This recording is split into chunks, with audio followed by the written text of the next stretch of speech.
ਇਹ ਨੌਜਵਾਨ ਜਿਹੜਾ ਹੈ ਤੇਜਦੀਪ ਸਿੰਘ ਹੈ 36 ਸਾਲ ਦੀ ਉਮਰ ਹੈ ਦੇਵੀ ਵਿਛੋੜਾ ਦੇ ਗਿਆ। ਇੱਕ ਇਹ ਮੌਤ ਹੈ ਅਚਨਚੇਤ ਤੇ ਇੱਕ ਲਲਕਾਰ ਕੇ ਕੂਲ ਖਲੋ ਕੇ ਮਾਰ ਕੇ ਜਾਣਾ। ਸਮਾਂ ਥੋੜਾ ਆ ਨਹੀਂ ਤੇ ਇਹਦੇ ਖੁਲਾਸੇ ਕਰਨ ਲੱਗਿਆ ਸਾਨੂੰ ਬਹੁਤ ਸਮਾਂ ਚਾਹੀਦਾ ਹੈ। ਤੁਸੀਂ ਆਪ ਹੀ ਤਾਂ ਕਿਹਾ ਸੀ ਇੱਕ ਪੁਲਿਸ ਵਾਲਾ ਫੜਿਆ ਗਿਆ ਸੀ ਐਸਐਸਪੀ ਸੀ ਜਾਂ ਐਸਪੀ ਸੀਗਾ। ਤੁਸੀਂ ਸੁਣ ਰਹੇ ਹੋ Chawla news network Toronto CNN Toronto. Welcome. Waheguru ji ਕਾ ਖਾਲਸਾ ਵਾਹਿਗੁਰੂ ਜੀ ਕੀ ਫਤਿਹ। ਵਾਹਿਗੁਰੂ ਜੀ ਕਾ ਖਾਲਸਾ ਵਾਹਿਗੁਰੂ ਜੀ ਕੀ ਫਤਿਹ ਜੀ। ਕੀ ਮਾਮਲਾ ਜੀ? ਮਾਮਲਾ ਬੇਸਿਕਲੀ ਇਹ ਮਾਮਲਾ ਡਰੱਗ ਨਾਲ ਜੁੜਦਾ ਜੀ। ਪਿਛਲੇ ਠੀਕ ਠੀਕ ਠੀਕ। ਇਹ ਬੰਦੇ ਸਾਰੀ ਡਰੱਗ ਦਾ ਕੰਮ ਕਰਦੇ ਸੀ। ਪੋਸੀਬਿਲਿਟੀ ਕੋਈ ਖੇਤ ਲਿਆਉਣ ਦੇ ਵਿੱਚ ਵਾਧਾ ਘਾਟਾ ਹੋਇਆ ਤੇ ਉਹਨਾਂ ਨੇ ਫਿਰ ਇਹ ਮੁੰਡੇ ਜਿਹੜੇ 6 ਮੁੰਡੇ ਸੀ, ਇੱਕ ਮੋਟਰਸਾਈਕਲ ਸੀ, ਇੱਕ ਉਹਨਾਂ ਕੋਲੇ ਕਾਰ ਸੀ। ਮਨੋਹਰ ਸਿੰਘ ਗਾਰਡ ਦੇ ਪੈਟਰੋਲ ਪੰਪ ਦੇ ਮਗਰਲੇ ਪਾਸੇ ਇੱਕ ਸਰਹਾਲੀ ਰੋਡ ਦੇ ਉੱਤੇ ਜਿਹੜਾ ਇੱਕ ਪੰਪ ਪੈਟਰੋਲ ਪੰਪ ਦੇ ਮਗਰਲੇ ਪਾਸੇ ਬਾਬੇ ਦੀ ਜਗ੍ਹਾ ਬਣੀ। ਮੈਨੂੰ ਪਹਿਲਾਂ ਸ਼ੱਕ ਸੀ ਕਿ ਜਿਹੜੀ ਪੀਰ 9 ਗਜੀਆ ਉਹਦੀ ਸਮਾਧੀ ਹੋਊਗਾ, ਲੇਕਿਨ ਇਹ ਨਵੀਂ ਜਗ੍ਹਾ ਬਣੀ। ਉੱਥੇ ਮੁੰਡੇ ਰੋਜ਼ ਸੇਵਾ ਕਰਦੇ ਸਵੇਰੇ ਆ ਕੇ, ਤੇ ਅੱਜ ਵੀ ਰੂਟੀਨ ਚ ਆਏ। ਪਤਾ ਵੀ ਸਾਡੀ ਲਾਗਤਬਾਜ਼ੀ ਹੈਗੀ, ਲੇਕਿਨ ਆਪਣੇ ਮੌਜ ਚ ਆਏ ਵੀ ਸੇਵਾ ਕਰਕੇ ਜਾ ਰਹੇ ਤੇ ਸੇਵਾ ਕਰਨ ਵਾਸਤੇ ਆਏ। ਤੇ ਫਿਰ ਜਿਹੜੀ ਵਿਰੋਧੀ ਧਿਰ ਦੇ ਬੰਦੇ ਸੀ ਉਹ ਕਹਿੰਦੇ 2 ਬੰਦੇ ਆਏ ਨੇ ਸੰਸਕਾਰ ਦੇ ਵਿੱਚ ਤੇ 9mm ਦੇ ਪਿਸਟਲ ਨਾਲ 9mm ਦੇ ਪਿਸਟਲ ਦਾ ਜਿਹੜਾ ਵਾ ਆਰਮੀ ਕੋਲੇ ਹੁੰਦੀ ਹੈ ਜਾਂ ਪੁਲਿਸ ਕੋਲ ਹੁੰਦੀ ਹੈ, ਸਿਕਿਉਰਿਟੀ ਫੋਰਸਿਸ ਕੋਲੇ ਹੁੰਦੀ, ਆਮ ਬੰਦੇ ਕੋਲ ਉਹਦਾ ਲਾਇਸੈਂਸ ਨਹੀਂ ਬਣਦਾ। ਉਹਦੇ ਨਾਲ ਗੋਲੀਆਂ ਚਲਾਈਆਂ ਬਕਾਇਦਾ ਤੌਰ ਤੇ ਦੀਦਾ ਦਲੇਰੀ ਇੰਨੀ ਆ ਕਿ ਜਿੰਨਾ ਚ ਉਹ ਬੰਦੇ 2 ਮਰ ਨਹੀਂ ਗਏ ਉਹਨਾਂ ਚ ਉੱਥੇ ਕੋਲ ਖੜੇ ਰਹੇ। ਇੰਨੀ ਦਲੇਰੀ ਸੀ ਕਿਉਂਕਿ ਉਹ ਰੋਡ ਜਿਹੜੀ ਉਸ ਟਾਈਮ ਤੇ ਬਹੁਤ ਘੱਟ ਚੱਲਦੀ ਹੈ, ਬਹੁਤ ਘੱਟ ਵਗਦੀ ਹੈ। ਤੇ ਘੰਟਾ 1.5 ਘੰਟਾ ਉਹਨਾਂ ਦੀਆਂ ਲਾਸ਼ਾਂ ਉੱਥੇ ਪਈਆਂ ਰਹੀਆਂ ਤੇ ਇੱਕ ਬੰਦਾ ਜਿਹੜਾ ਸ਼ੇਰਾ ਸੀ ਉਹ ਫੱਟੜ ਹੋਇਆ ਸੀਗਾ ਤੇ ਉਹਨੂੰ ਫਿਰ ਹਸਪੀਟਲ ਖੜਿਆ, ਉਹ ਅੰਮ੍ਰਿਤਸਰ ਚ ਐਡਮਿਟ। ਲੇਕਿਨ ਅੱਜ ਜਦੋਂ ਪਤਾ ਕੀਤਾ ਇਸ ਗੱਲ ਦਾ ਤੇ ਉਹ ਕਹਿੰਦੇ ਜੀ ਇਹਦੇ ਪਿੱਛੇ ਮਾਮਲਾ ਗੈਂਗਸਟਰ ਦਾ ਨਹੀਂ, ਡਰੱਗ ਦਾ। ਹੁਣ ਜਿਹੜੇ ਗੁਰਮੁਖ ਸਿੰਘ ਭੁੱਲਾ, ਆਦੇਸ਼ ਪ੍ਰਤਾਪ ਸਿੰਘ ਕੈਰੋਂ ਦੇ ਜਿਹੜੇ ਪੀਏ ਨੇ, ਹੁਣ ਕੀ ਇਹਨਾਂ ਪੋਲੀਟੀਸ਼ੀਅਨ ਨੂੰ ਕਹੀਏ ਭਾਈ ਪਹਿਲਾਂ ਆਪਣੀ ਪੀੜ੍ਹੀ ਥੋੜਾ ਛੋਟਾ ਥੋੜੋ ਵੀ ਇਹ ਡਰੱਗ ਲਿਆਉਣ ਵਾਲੇ ਕੌਣ ਤੇ ਵਰਤਾਉਣ ਵਾਲੇ ਕੌਣ। ਮੈਂ ਕਿਸੇ ਇੱਕ ਪਾਰਟੀ ਨੂੰ ਦੋਸ਼ ਨਹੀਂ, ਸਾਰੇ ਦੋਸ਼ੀ। ਇਹਨਾਂ ਨੇ ਉੱਥੇ ਫਿਰ ਜਿਹੜਾ ਚੌਂਕ ਸੀਗਾ ਕੁੱਲਾ ਚੌਂਕ, ਉੱਥੇ ਧਰਨਾ ਲਾ ਦਿੱਤਾ ਵੀ ਉਹਨਾਂ ਚਿਰ ਅਸੀਂ ਸੰਸਕਾਰ ਨਹੀਂ ਕਰਨਗੇ ਜਿੰਨਾ ਚਿਰ DSP ਨੂੰ ਬਦਲਿਆ ਨਹੀਂ ਜਾਂਦਾ। ਕੋਈ ਇੰਨੀ ਸੌਖੀ ਦੀ ਗੱਲ ਹੈ ਨਹੀਂ ਵੀ DSP ਬਦਲਿਆ ਜਾਊਗਾ। ਲੇਕਿਨ ਸ਼ਾਮ ਤੱਕ ਉਹਨਾਂ ਦੀ ਗੱਲਬਾਤ ਚੱਲਦੀ ਸੀ, ਉਸ ਤੋਂ ਬਾਅਦ ਉਹਦਾ ਕੀ ਗੱਲਬਾਤ ਹੋਈ ਉਹਦੇ ਬਾਰੇ ਕੋਈ ਜਾਣਕਾਰੀ ਨਹੀਂ। ਲੇਕਿਨ ਇਹ ਆਪੀ ਘਟਨਾ ਮਾੜੀ ਸੀ ਕਿ 2 ਨੌਜਵਾਨ ਮੁੰਡੇ ਜਿਹੜੇ ਇੱਕ ਪਰਿਵਾਰ ਦੇ ਚਲੇ ਜਾਣੇ। ਮੈਂ ਸੁਖਦਾ ਵੀ ਉਹਨਾਂ ਦੇ ਘਰ ਦੇ ਵਿੱਚ ਅੱਜ ਜਿਹੜਾ ਉੱਥੇ ਸ਼ਾਇਦ ਮਾਤਮ ਇੰਨਾ ਛਾਇਆ ਹੋਊਗਾ ਕਿ ਉਹਨਾਂ ਵਾਸਤੇ ਇਸਤੇਮਾਲ ਲੁੱਟਿਆ ਗਿਆ। ਤੇ ਅਫਸੋਸ ਆ ਜੀ, ਵਿਦੇਸ਼ਾਂ 'ਚ ਗੋਲੀਆਂ ਚਲੀਆਂ ਜਾਂਦੀਆਂ, ਇੱਥੇ ਵੀ ਚਲੀਆਂ ਜਾਂਦੀਆਂ। ਵਿਦੇਸ਼ਾਂ ਦੀ ਗੱਲ ਤੁਸੀਂ ਕੀਤੀ ਹੈ ਤਾਂ ਵਿਦੇਸ਼ਾਂ ਦੀ ਗੱਲ ਮੈਂ ਨਾਲ ਕਰ ਲਵਾਂ। ਨੌਜਵਾਨ ਇੱਕ ਕੰਮ ਕਰਦਾ ਸੀਗਾ ਜੀ ਪੋਰਟ ਦੇ ਉੱਤੇ, ਜੋ ਸੈਨ ਜੋਏ ਪੋਰਟ ਦੀ ਖਬਰ ਸੁਣਾਈ ਸੀ ਰਾਤੀ ਕਿ 8 ਮੌਤਾਂ ਉੱਥੇ ਹੋਈਆਂ ਨੇ। ਉਸ ਵਕਤ ਕਲੀਅਰ ਨਹੀਂ ਸੀ ਹੋਈ, ਉਸ ਵਕਤ ਕੋਈ ਜਾਣ ਪਹਿਚਾਣ ਨਹੀਂ ਸੀ ਦੱਸੀ ਗਈ, ਔਰ ਭਾਵੇਂ ਕਿ ਗੋਲੀ ਚਲਾਉਣ ਵਾਲਾ ਖੁਦ ਵੀ ਜਿਹੜਾ ਸੀ ਉਹ ਮਾਰਿਆ ਗਿਆ ਸੀ। ਖਬਰ ਅਸੀਂ ਸੁਣਾਈ ਸੀ ਰਾਤ ਦੇ ਪ੍ਰੋਗਰਾਮ ਦੇ ਵਿੱਚ, ਜਿਹੜੀਆਂ 22 ਮਿੰਟ ਲਗਾਤਾਰ ਖਬਰਾਂ ਹੁੰਦੀਆਂ ਨੇ। ਔਰ ਉਹਦੇ ਵਿੱਚ ਇਹ ਨੌਜਵਾਨ ਜਿਹੜਾ ਹੈ ਤੇਜਦੀਪ ਸਿੰਘ ਹੈ 36 ਸਾਲ ਦੀ ਉਮਰ ਹੈ। ਔਰ ਇਹ ਅਚਨਚੇਤ ਉਸ ਗੋਲੀਆਂ ਦੀ ਵਿਛਾੜ ਦੇ ਵਿੱਚ ਆਇਆ ਤੇ ਇਹ ਸਦੀਵੀ ਵਿਛੋੜਾ ਦੇ ਗਿਆ। ਇੱਕ ਇਹ ਮੌਤ ਹੈ ਅਚਨਚੇਤ ਤੇ ਇੱਕ ਲਲਕਾਰ ਕੇ ਕੂਲ ਖਲੋ ਕੇ ਮਾਰ ਕੇ ਜਾਣਾ। ਕਿਆ ਬਾਤ ਹੈ, ਕੀ ਕੀਤਾ ਜਾ ਸਕਦਾ। ਸੰਸਾਰ ਸਭ ਚੱਲਣਹਾਰ ਹੈ। ਹਾਂਜੀ, ਵਿਦੇਸ਼ਾਂ 'ਚ ਵੀ ਗੋਲੀਆਂ ਚੱਲਦੀਆਂ ਨੇ, ਕਿਹੜੀਆਂ ਨਹੀਂ ਚੱਲਦੀਆਂ।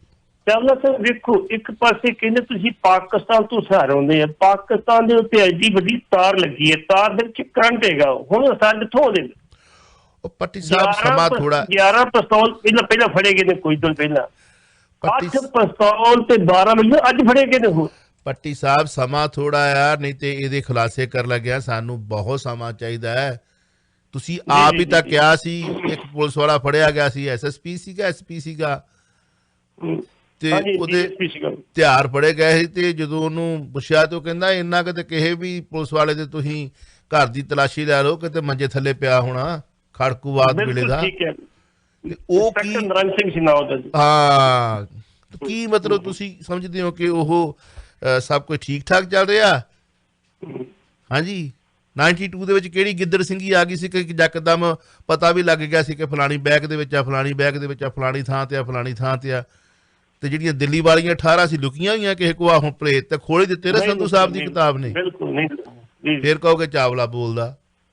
ਫਿਰ ਬਹੁਤ ਸਾਰੀਆਂ ਮਿਰਚਾਂ ਲੱਗਦੀਆਂ ਨੇ ਇਹਨਾਂ ਨੂੰ, ਫਿਰ ਮਿਰਚਾਂ ਲੱਗਦੀਆਂ ਨੇ ਵੀ ਤੁਸੀਂ ਕਿਉਂ ਭੇਤ ਖੋਲਦੇ ਹੋ। ਉਹ ਖੁੱਲੇ ਭੇਤ ਤਾਂ ਖੁੱਲੇ, ਇੱਕ ਸੰਧੂ ਸਾਹਿਬ ਨੇ ਹੋਰ ਖੋਲ ਦਿੱਤੇ। ਤੁਹਾਡੇ ਸਾਰੇ ਬੀਬੇ ਦਾੜੇ ਜਿਹੜੇ ਨੇ ਉਹ ਕੱਢ ਕੇ ਰੱਖ ਦਿੱਤੇ, ਕਿਹੜੇ ਤੇ ਜਿਹੜੇ ਮਾਵਾਂ ਦੇ ਪੁੱਤ ਮਰਵਾਤੇ ਉਹਨਾਂ ਦੇ ਇਹ ਸਿਵਿਆਂ ਤੇ ਜਾ ਕੇ ਮਗਰਮੱਛ ਦੇ ਹੰਝੂ ਭਰਾਉਂਦੇ ਰਹੇ। ਦੇਸ਼ਾਂ ਵਿਦੇਸ਼ਾਂ ਦੇ ਵਿੱਚ ਐ ਕਰ ਕਰਕੇ ਨਾਅਰੇ ਲਾ ਕੇ ਮਾਵਾਂ ਦੇ ਪੁੱਤ ਮਰਵਾ ਕੇ ਤੇ ਥਾਣੇਦਾਰ ਦੇ ਬਰੋਬਰ ਰਹਿੰਦੀ ਕੁਰਸੀ ਮੇਰੇ ਵੀਰ ਦੀ। ਆਪ ਹੁਣ ਜਾ ਕੇ ਸਿਕਿਉਰਟੀਆਂ ਲੈ ਕੇ ਘੁੰਮਦੇ। ਲਾਹਨਤਾਂ ਇਹੋ ਜਿਹੀਆਂ ਸਪੀਚਾਂ ਤੇ ਬਿਆਨਬਾਜ਼ੀਆਂ ਤੇ। ਚੰਗੇ ਜਿਹੜੇ ਨੇ ਉੱਦਾਂ ਹੀ ਰੁਲ ਗਏ ਨੇ ਜੀ। ਜਿਹੜੇ ਚੰਗੇ ਨੇ ਸੁਹਿਰਦ ਲੋਕ ਨੇ ਉਹਨਾਂ ਨੂੰ ਕੋਈ ਪੁੱਛਦਾ ਹੀ ਨਹੀਂ, ਉਹ ਮਾਫ ਕਰ ਦੇਣ ਸਾਨੂੰ।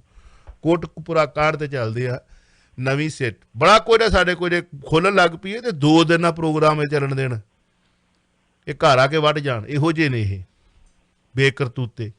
ਬਹੁਤ ਕੁਝ ਢੱਕਿਆ ਹੀ ਰਹਿਣ ਦੀ ਕੁਝ ਥੋੜਾ ਜਿਹਾ ਚੰਗਾ। ਉਹ ਯਾਦ ਆ ਜਾਂਦਾ ਸਾਨੂੰ ਫਿਰ ਪਾਤਰ ਇੰਨਾ ਸੱਚ ਵੀ ਨਾ ਬੋਲ। ਕੋਟਕਪੂਰਾ ਕਾਂਡ ਨੂੰ ਲੈ ਕੇ ਨਵੀਂ ਸਿੱਟ ਕੋਲ 42 ਗਵਾਹ ਆਪਣਾ ਬਿਆਨ ਦਰਜ ਕਰਵਾਉਣ ਲਈ ਪੁੱਜੇ। ਕੀ ਕਹਿਣਾ ਚਾਹੋਗੇ? ਦੇਖੋ ਜੀ, ਕੋਟਕਪੂਰਾ ਕਾਂਡ ਦੇ ਵਿੱਚ ਜੀ ਕੁੰਵਰ ਵਿਜੇ ਪ੍ਰਤਾਪ ਦੀ ਜਿਹੜੀ ਰਿਪੋਰਟ ਸੀ ਉਹਨੂੰ ਰੱਦ ਕਰਨ ਤੋਂ ਬਾਅਦ, ਉਹਦੀ ਸਿੱਟ ਰੱਦ ਕਰਨ ਤੋਂ ਬਾਅਦ ਜਿਹੜੀ ਨਵੀਂ ਸਿੱਟ ਬਣੀ ਆ, ਉਹਨੇ ਅੱਜ ਆਪਣੇ ਫਰੀਦਕੋਟ ਦੇ ਕੈਂਪ ਆਫਿਸ ਦੇ ਵਿੱਚ ਜਿਹੜਾ ਇਕੱਠੇ ਹੋ ਕੇ ਲੋਕਾਂ ਨੂੰ ਬਿਆਨ ਦਰਜ ਕਰਨ ਵਾਸਤੇ ਕਿਹਾ, ਜਿਹਦੇ ਵਿੱਚ ਤੁਹਾਨੂੰ ਪਤਾ ਹੋਏਗਾ ਸਿੰਧ ਸਿੰਘ ਮਾਨ ਨੇ, ਧਿਆਨ ਸਿੰਘ ਮੱਢ ਨੇ, ਗੁਰਦੀਪ ਸਿੰਘ ਬਠਿੰਡਾ ਨੇ ਨਾ ਕਿਹਾ ਜੀ ਬਿਲਕੁਲ ਕੀ ਬਿਆਨ ਦਰਜ ਨਾ ਕਰਾਉਣ ਜਾਵੇ। ਆਪਾਂ ਇਸੇ ਮੱਝ ਤੋਂ ਕਿਹਾ ਸੀ ਕਿ ਅਸੀਂ ਅਪੀਲ ਕਰਦੇ ਹਾਂ ਸਾਰੇ ਵੀਰਾਂ ਨੂੰ, ਵਿਆਹਾਂ ਨੂੰ, ਕਿ ਤਕੜੇ ਹੋ ਕੇ ਇੱਕ ਦਿਨ ਸਾਰੇ ਜਾਓ, ਸਾਡੇ ਬਿਆਨ ਅੱਜ ਹੀ ਨੋਟ ਕਰੋ ਤੇ ਇਹਦੀ ਹਫ਼ਤੇ ਦਫ਼ਾ ਰਿਪੋਰਟ ਪੇਸ਼ ਕਰੋ। ਆਪਾਂ ਕਿਹਾ ਸੀ ਇੱਥੇ ਮਸਜਿਦ। ਸਾਨੂੰ ਖੁਸ਼ੀ ਇਸ ਗੱਲ ਦੀ ਹੈ ਕਿ ਅੱਜ 42 ਗਵਾਹ ਉਹਨਾਂ ਨੂੰ ਪੇਸ਼ ਹੋ ਗਏ ਵੀ ਲਓ ਸਾਡੇ ਬਿਆਨ ਨੋਟ ਕਰੋ। ਕੀ ਰਹੀ ਇਹਨਾਂ ਦੀ? ਬਿਲਕੁਲ, ਲੇਕਿਨ ਉਹਨਾਂ ਗਵਾਹਾਂ ਦੇ ਵਿੱਚੋਂ ਕੁਝ ਦਾ ਇਹ ਤਰਕ ਸੀਗਾ, ਵੇਖੋ ਜੀ ਅਸੀਂ ਕਦੀ ਚੰਡੀਗੜ੍ਹ, ਕਦੀ ਸਾਨੂੰ ਮੋਹਾਲੀ ਬੁਲਾ ਲੈਂਦੇ, ਕਦੀ ਕਿਤੇ ਬੁਲਾ ਲੈਂਦੇ, ਬਿਆਨ ਨੋਟ ਕਰਾਓ, ਸਾਡਾ ਖਰਚਾ ਵੀ ਹੁੰਦਾ। ਅਸੀਂ ਬਹੁਤੇ ਘਰੋਂ ਜਿਹੜੇ ਸਟਰੋਂਗ ਨਹੀਂ ਹੈਗੇ, ਅਸੀਂ ਹੈਂਡ ਟੂ ਮਾਊਥ ਸਾਰੇ ਹੈਗੇ ਆ, ਲੇਕਿਨ ਫਿਰ ਵੀ ਅਸੀਂ ਭਾਵੇਂ ਕਿਰਾਇਆ ਕਿਤੋਂ ਉਧਾਰਾ ਲੈ ਕੇ ਜਾਈਏ, ਫੜ ਕੇ ਜਾਈਏ, ਅਸੀਂ ਜਾਂਦੇ ਰਹੇ ਤੇ ਗਾਂਹ ਜਾਂਦੇ ਰਹਾਂਗੇ। ਅਸੀਂ ਅੱਜ ਵੀ ਕਹਿੰਦੇ ਵੀ ਸਾਡੇ ਬਿਆਨ ਜਲਦੀ ਨੋਟ ਕਰੋ, ਨੋਟ ਕਰਕੇ ਤੇ ਅਦਾਲਤ ਵਿੱਚ ਰਿਪੋਰਟ ਪੇਸ਼ ਕਰੋ ਤਾਂ ਕਿ ਦੋਸ਼ੀਆਂ ਨੂੰ ਸਜ਼ਾਵਾਂ ਮਿਲ ਸਕਣ। ਇਹ ਮੈਂ ਨਹੀਂ ਕਹਿ ਰਿਹਾ, ਇੱਕ ਸ਼ਾਮ ਸੁੰਦਰ ਹਿੰਦੂ ਜੈਂਟਲਮੈਨ ਜਿਹੜਾ ਉਹ ਕਹਿ ਰਿਹਾ ਹੁੰਦਾ ਜੀ ਮੈਂ ਸਾਰਿਆਂ ਨੂੰ ਬਿਆਨ ਨੋਟ ਕਰਾਇਆ, ਧੱਕੇਸ਼ਾਹੀ ਹੋਈ ਆ, ਚ ਕੋਈ ਸ਼ੱਕ ਵਾਲੀ ਗੱਲ ਨਹੀਂ। ਭਾਵੇਂ ਪੁਲਿਸ ਵਾਲੇ ਫੱਟੜ ਹੋਏ ਹੋਣਗੇ, ਕੋਈ ਸ਼ੱਕ ਵਾਲੀ ਗੱਲ ਨਹੀਂ। ਅਸੀਂ ਕਹਿੰਦੇ ਉਹ ਵੀ ਇਨਸਾਫ ਮਿਲਣਾ ਚਾਹੀਦਾ, ਲੇਕਿਨ ਆਹ ਜਿਹੜੇ 2 ਬੰਦੇ ਮਰੇ ਇਹਨਾਂ ਦਾ ਦੋਸ਼ੀ ਕੌਣ, ਉਹਨੂੰ ਜ਼ਰੂਰ ਇਨਸਾਫ ਮਿਲੇ। ਬਿਲਕੁਲ, ਅਣਪਛਾਤੀ ਪੁਲਿਸ ਸਾਹਮਣੇ ਲੈ ਆਓ। ਜੀ ਇੱਕ ਵੱਡੀ ਖਬਰ ਹੈ, ਉਸ ਤੋਂ ਪਹਿਲਾਂ ਮਜਬੂਰੀ ਹੈ ਦੋਸਤੋ ਕਿ ਜਿੰਨਾ ਮਰਜ਼ੀ ਅਸੀਂ ਘੰਟਾ 2 ਘੰਟੇ ਬਤੌਰ ਕਮਰਸ਼ੀਅਲ ਵੀ ਪ੍ਰੋਗਰਾਮ ਕੀਤੇ ਨੇ। ਹਾਂਜੀ, ਔਰ ਖੋਤੇ ਘੋੜੇ ਦੀ ਕੋਈ ਪਛਾਣ ਨਹੀਂ ਹੈ ਸਾਡੇ। ਜਦੋਂ ਕੋਈ ਇਹੋ ਜਿਹੇ ਥੱਲੇ YouTube ਤੇ ਵੇਖੀਦਾ ਐਡੇ ਲਾਹਨਤੀ ਲੋਕ ਬੈਠੇ ਨੇ ਜੀ। ਟੋਰਾਂਟੋ ਦਾ ਸਾਰਾ ਮੀਡੀਆ, ਮੈਂ ਕਹਿੰਦਾ ਇੰਨੇ ਸੋਹਣੇ ਪ੍ਰੋਗਰਾਮ ਮੁੰਡੇ ਕਰਦੇ ਨੇ, ਸੋਹਣੇ ਪ੍ਰੋਗਰਾਮ ਲੈ ਕੇ ਆਉਂਦੇ ਨੇ। ਇਹ ਚੱਲਦਾ ਰੱਖਣ ਵਾਸਤੇ ਸਾਨੂੰ ਜਿਹੜੀਆਂ ਨੇ ਕਮਰਸ਼ੀਅਲ ਲਾਉਣੀਆਂ ਪੈਂਦੀਆਂ ਨੇ। ਮੇਨ ਸਟ੍ਰੀਮ ਮੀਡੀਆ 'ਤੇ ਵੀ ਜਿਹੜੀਆਂ ਨੇ ਗਰੋਸਰੀ ਦੀਆਂ ਐਡਾਂ ਚੱਲਦੀਆਂ ਨੇ, ਸ਼ਾਇਦ ਇਹ ਸਮਝ ਨਹੀਂ ਲੱਗਦੀ ਮੁੜ ਕੇ ਇਹਨਾਂ ਨੂੰ ਉਹ ਇੰਗਲਿਸ਼, ਕਿ ਉੱਥੇ ਵੀ ਗਰੋਸਰੀ ਦੀਆਂ ਐਡਾਂ ਚੱਲਦੀਆਂ ਨੇ। ਇਹ ਗੱਲ ਠੀਕ ਹੈ ਕਿ ਅਸੀਂ ਥੋੜ੍ਹੇ ਜਿਹੇ ਰੇਟ ਦੱਸ ਦਿੰਦੇ ਹਾਂ ਸਾਡੇ ਵੱਡੇ ਦਿਲ ਵਾਲੇ ਵਪਾਰੀ ਸੱਜਣਾਂ ਦੇ। ਇੱਕ ਰੂਟੀਨ ਜੀ ਬਣ ਗਈ ਆ, ਉਹ ਭੇਡ ਚਾਲ ਹੀ ਆ ਜੀ ਟੋਰਾਂਟੋ ਦਾ ਮੀਡੀਆ ਜਿਹੜਾ ਜੀ ਇਹ ਸਬਜ਼ੀਆਂ ਵੇਚਣ ਵਾਲਾ। ਅਤੇ ਮੁੜ ਕੇ ਇਹੀ ਲਿਖਣ ਵਾਲੇ ਥੱਲੇ 17 ਲਾਹਨਤੀ ਲੋਕ ਉਹ ਸਬਜ਼ੀ ਵੇਚਣ ਵਾਲੇ ਕੋਲ ਜਾ ਕੇ ਤੇ ਇੰਡੀਆ ਵਾਲੀ ਤਰਜ਼ 'ਤੇ ਧਨੀਆ ਭਾਈ ਮਾੜਾ ਜਿਹਾ ਫਰੀ ਦੇ ਦੇਂਗੇ, ਹਰੀਆਂ ਮਿਰਚਾਂ ਪਾ ਲਾਂ 2-4। ਮੈਂ ਵੇਖਿਆ ਕੈਲਡਨ ਸਬਜ਼ੀ ਫਾਰਮ, ਕਈ ਵਾਰੀ ਵੀਰ ਨਾਲ ਗੱਲਾਂ ਬਾਤਾਂ ਹੁੰਦੀਆਂ ਨੇ, ਬਹੁਤ ਕੁਝ ਵੇਖਿਆ। ਸੋ ਆਪਣੀ ਨਾ ਸਿਆਣਪ ਕੋਲ ਰੱਖਿਆ ਕਰੋ। ਥੱਲੇ ਜਦੋਂ ਤੁਸੀਂ ਕਮੈਂਟ ਕਰਦੇ ਹੋ ਅਤੇ ਥੱਲੇ ਥੋੜ੍ਹਾ ਜਿਹਾ ਪੀੜੀ ਥੱਲੇ ਸੋਟਾ ਮਾਰ ਲਿਆ ਕਰੋ ਕਿ ਮੇਰੀ ਔਕਾਤ ਕੀ ਹੈ ਜਿਹੜੀ ਮੈਂ ਚੀਜ਼ ਲਿਖਣ ਲੱਗਾ। ਕਦੀ ਸਾਰੇ ਰੇਡੀਓ ਪ੍ਰੋਗਰਾਮ ਸੁਣੇ, ਇੰਨੇ ਮਿਹਨਤ ਕਰਕੇ ਪ੍ਰੋਗਰਾਮ ਲੋਕ ਤੁਹਾਡੇ ਲਈ ਪੇਸ਼ ਕਰਦੇ ਨੇ। ਫਿਰ ਤੁਹਾਡੇ ਵਿੱਚੋਂ ਹੀ ਫੋਨ ਕਰਕੇ ਕਈ ਉਹ ਜਿਹੜੇ ਲਿਖਣ ਵਾਲੇ ਹੁੰਦੇ ਨੇ ਥੱਲੇ, ਜਦੋਂ ਅਸੀਂ ਇੱਥੇ ਜੋਬਾਂ ਬੋਲਦੇ ਹਾਂ, ਫੋਨ ਕਰਕੇ ਜਾਂ ਫਲਾਣਾ ਬੰਦਾ ਹੈ ਜੋਬ ਚਾਹੀਦੀ ਸੀ। ਸੋ ਖਿਆਲ ਰੱਖਿਆ ਕਰੋ, ਖੋਤੇ ਘੋੜੇ ਦੀ ਪਛਾਣ ਕਰੋ। ਇਹ ਤੋਂ ਬਗੈਰ ਸਾਡਾ ਗੁਜ਼ਾਰਾ ਨਹੀਂ, ਇਹ ਬੋਲਣੀਆਂ ਹੀ ਪੈਣੀਆਂ ਨੇ। ਇਹ ਤਾਂ ਸ਼ੁਰੂ ਕਰਕੇ ਵੇਖ ਲਓ ਕੀ ਭਾਅ ਬੀਜਦੀ ਆ। $500 ਘੰਟੇ ਦਾ ਠੁਕਦਾ ਤੇ 5 ਘੰਟੇ ਕਰਦੇ ਆ ਡੇਲੀ।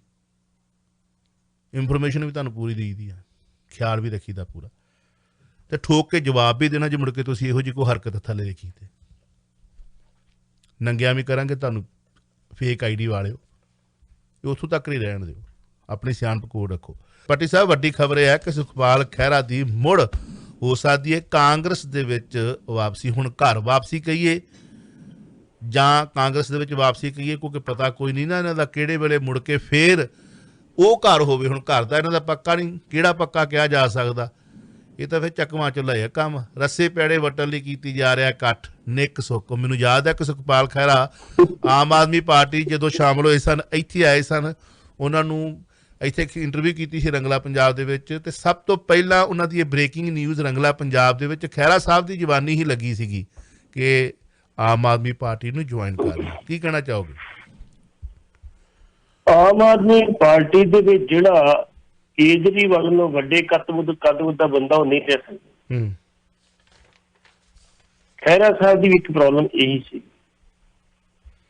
ਖਹਿਰਾ ਸਾਹਿਬ ਨੂੰ ਇਹ ਜਿੱਦ ਫਰਾਕ ਦਿੱਲੀ ਬੱਬੇ ਬੋਲਣਾ ਬੜਾ ਬੱਬੇ ਕਲੀ ਨਾਲ ਇਹ ਵਿਰਸੇ ਚ ਮਿਲੀ। ਫਾਦਰ ਵੀ ਇਸੇ ਤਰ੍ਹਾਂ ਬੋਲਦੇ ਸੀ। ਉਹਨੇ ਵੀ ਕਦੀ ਅਕਾਲੀ ਦਲ ਦੇ ਅੰਦਰ ਚਲ ਜਾਂਦੇ, ਕਦੀ ਬਾਹਰ ਆ ਜਾਂਦੇ ਸੀ, ਬਾਹਰ ਆ ਕੇ ਪਾਰਟੀ ਬੁਲਾਉਂਦੇ, ਮੁੜ ਕੇ ਫਿਰ ਅੰਦਰ ਚਲ ਜਾਂਦੇ ਸੀ। ਇਸ ਕਰਕੇ ਉਹ ਚੀਜ਼ਾਂ ਖਹਿਰਾ ਸਾਹਿਬ ਨੂੰ ਵਿਰਸੇ ਚ ਮਿਲੀਆਂ।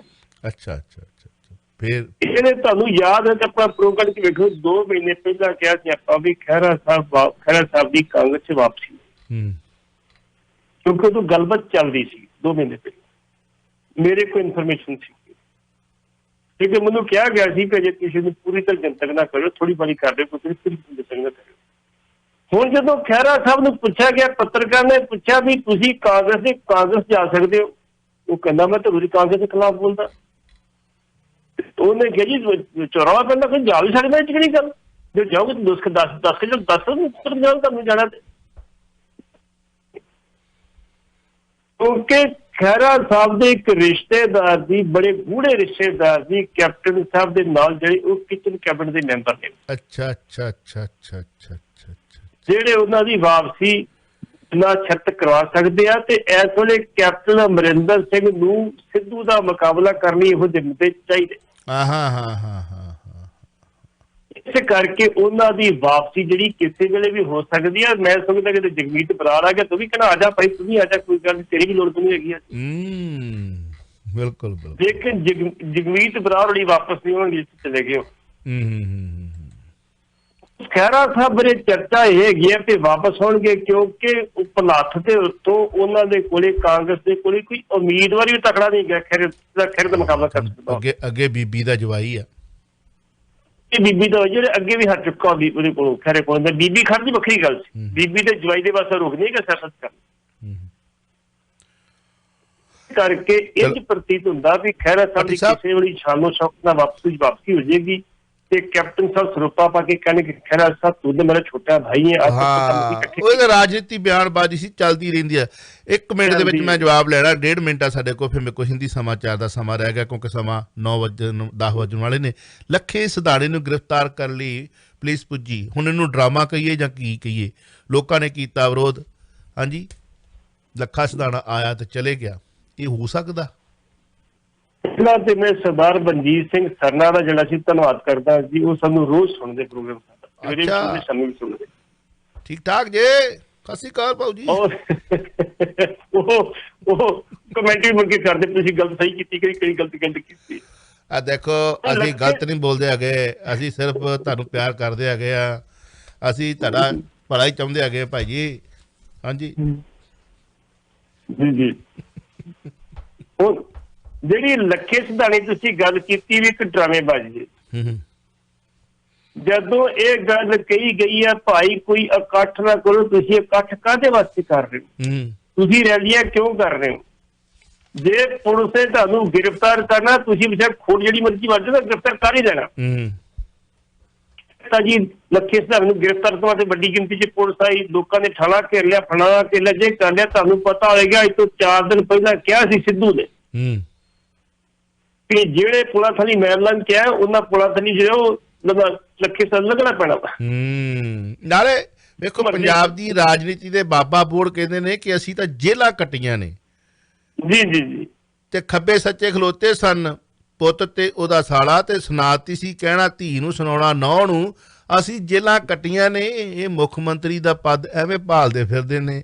ਕੱਲ ਦੇ ਜਵਾਕ ਗੱਲ ਪਰਸੋਂ ਚੌਥ ਦੀ ਆ ਜੇ 3-4 ਸਾਲ 5 ਸਾਲ ਪੁਰਾਣੀ, ਤੇ ਯਾਦ ਹੋਊਗਾ ਕਿ ਜੇਲਾਂ ਕੱਟਣ ਵਾਲਾ ਹੁਣ ਲੱਖਾ ਸਿਧਾਣਾ ਜੇ ਜੇਲ੍ਹ ਕੱਟੂਗਾ ਤੇ ਇਸ ਵਕਤ ਦੀ ਜਿਹੜੀ ਜੇਲ੍ਹ ਹੈ ਉਹ ਪਿਛਲੇ ਧੋਣੇ ਵੀ ਧੋਤੇ ਜਾ ਸਕਦੇ ਆ ਕਿ ਇਹ ਕਿਹੜਾ ਨਹੀਂ ਆ। ਹੁਣ ਰੋਬਿਨ ਹੁੱਡ ਦਾ ਮਸਲਾ ਲੈ ਲਓ, ਲੱਖਾ ਸਿਧਾਣਾ ਠੀਕ ਆ, ਕਹਿੰਦਾ ਮੈਂ ਗੈਂਗਸਟਰ ਸੀ, ਮੇਰੇ ਤੇ ਦਾਗ ਲੱਗਾ ਰਹਿਣਾ, ਮੈਂ ਕੰਮ ਕੀਤੇ, ਮੇਰੇ ਕੋ ਕਰਵਾਏ। ਤੇ ਹਿੰਦੁਸਤਾਨ ਭਾਰਤ ਦਾ ਤੁਸੀਂ ਆਪ ਹੀ ਖੁਲਾਸਾ ਕਰਦੇ ਹੋ ਕਿ ਕਿੰਨੇ % ਜਿਹੜੇ ਨੇ ਉਹ ਉੱਥੇ ਕ੍ਰਾਈਮ ਕਰਨ ਵਾਲੇ ਮੈਂਬਰ ਪਾਰਲੀਮੈਂਟ ਜਿਹੜੇ ਨੇ ਬਣੇ ਹੋਏ ਨੇ, MP ਬਣੇ ਹੋਏ ਨੇ, MPP ਬਣੇ ਹੋਏ ਨੇ, regional councillor, city councillor, mayor ਬਣੇ ਹੋਏ ਨੇ, ਵਗੈਰਾ ਵਗੈਰਾ। ਹੋਰ ਤਾਂ ਹੋਰ ਤੁਸੀਂ ਤਾਂ ਇਹ ਵੀ ਖੁਲਾਸਾ ਕੀਤਾ ਸੀ ਕਿ ਸਾਡੀ ਧਾਰਮਿਕ ਸੰਸਥਾ ਜਿੱਤੀ ਐਨ ਪਿਓਰ ਖਾਲਸ ਬੰਦਾ ਲਿਆ ਜਾਂਦਾ, ਉਹਦੇ ਵਿੱਚ ਕਿੰਨਿਆਂ ਤੇ ਕੇਸ ਚੱਲਦੇ ਨੇ ਜਿਹੜੇ ਡਾਂਗਾ ਮਾਰਨ ਵਾਲੇ ਰੱਖੇ ਨੇ। ਉਹ ਡਾਂਗਾ ਐਵੇਂ ਨਹੀਂ ਵੱਜਦੀਆਂ ਆਪਣੇ ਤੇ, ਦਸਤਾਰਾਂ ਐਵੇਂ ਨਹੀਂ ਲੈਂਦੀਆਂ, ਉਹਦਾ ਕਾਰਨ ਹੁੰਦਾ। ਖੈਰ ਨਹੀਂ ਵੇ ਸਰਨਾ ਸਾਹਿਬ, ਤੁਹਾਡਾ ਬਹੁਤ ਬਹੁਤ ਧੰਨਵਾਦ। ਤੁਸੀਂ ਆਪਣਾ ਕੀਮਤੀ ਸਮਾਂ ਕੱਢ ਕੇ ਸਾਨੂੰ ਸੁਣਦੇ ਹੋ, ਦੇਖਦੇ ਹੋ। ਸਤਿ ਸ੍ਰੀ ਅਕਾਲ ਤੁਹਾਨੂੰ ਇਸ ਆਵਾਜ਼ ਦੇ ਰਾਹੀਂ, ਟੈਲੀਵਿਜ਼ਨ ਦੇ ਰਾਹੀਂ, ਔਰ ਬਾਕੀ ਸਾਰਾ ਜੋ ਚੱਲਦਾ ਰਹਿੰਦਾ, ਹਾਸਾ ਠੱਠਾ ਚੱਲਦਾ ਰਹਿੰਦਾ। ਤੁਸੀਂ ਸਾਡੇ ਸਤਿਕਾਰਯੋਗ ਹੋ ਤੇ ਸਤਿਕਾਰਯੋਗ ਰਹੋਗੇ। ਬਹੁਤ ਬਹੁਤ ਸ਼ੁਕਰੀਆ ਪੱਟੀ ਸਾਹਿਬ, ਥੈਂਕ ਯੂ ਵੈਰੀ ਮਚ। ਸ਼ਾਮ ਨੂੰ ਮਿਲਦੇ ਹਾਂ। ਵਾਹਿਗੁਰੂ ਜੀ ਕਾ ਖਾਲਸਾ, ਵਾਹਿਗੁਰੂ ਜੀ ਕੀ ਫਤਿਹ। ਤੁਸੀਂ ਸੁਣ ਰਹੇ ਹੋ Chawla news network Toronto CNN Toronto.